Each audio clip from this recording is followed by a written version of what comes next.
Welcome to Intermediate Level English Language Arts. Hi, and welcome to English Language Arts. Our topic for today will be about recognizing transitive and intransitive verbs, right? So the objectives are very simple. I have only two. The first one is to be able to identify direct objects in sentences, and the second one is to be able to distinguish transitive verbs from intransitive verbs, right? So before we understand about transitive and intransitive verbs, let us first understand the full concept of objects. See, when you say objects in a sentence, these are different when you say objects, like literal objects. These are physical things.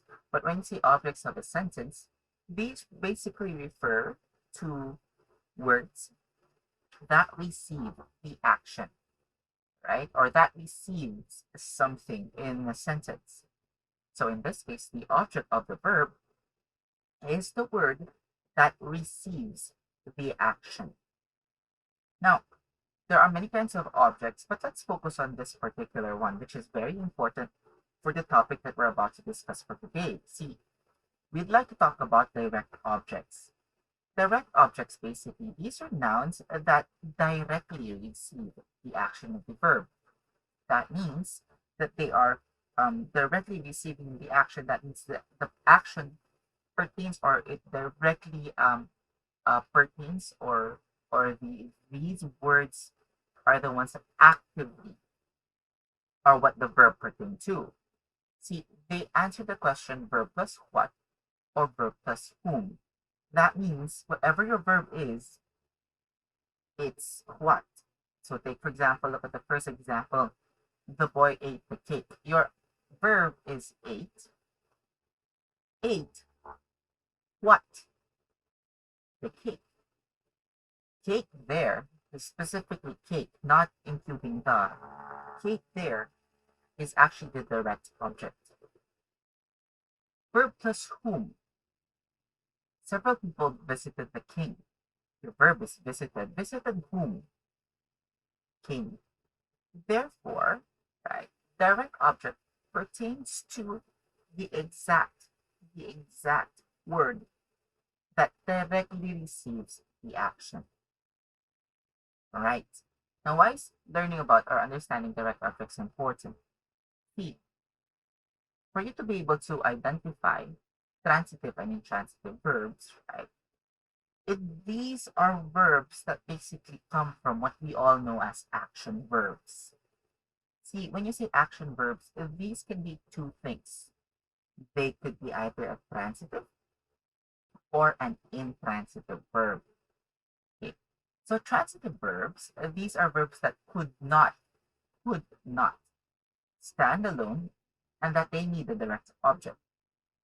Intransitive verbs are verbs that could stand alone and that they do not need a direct object. Some examples, right? But number one, if for transitive verbs, we have the boy gave his lunch away. Your verb is gave. The boy gave. Gave what? Lunch. That is your direct object. Therefore, this is a transitive verb.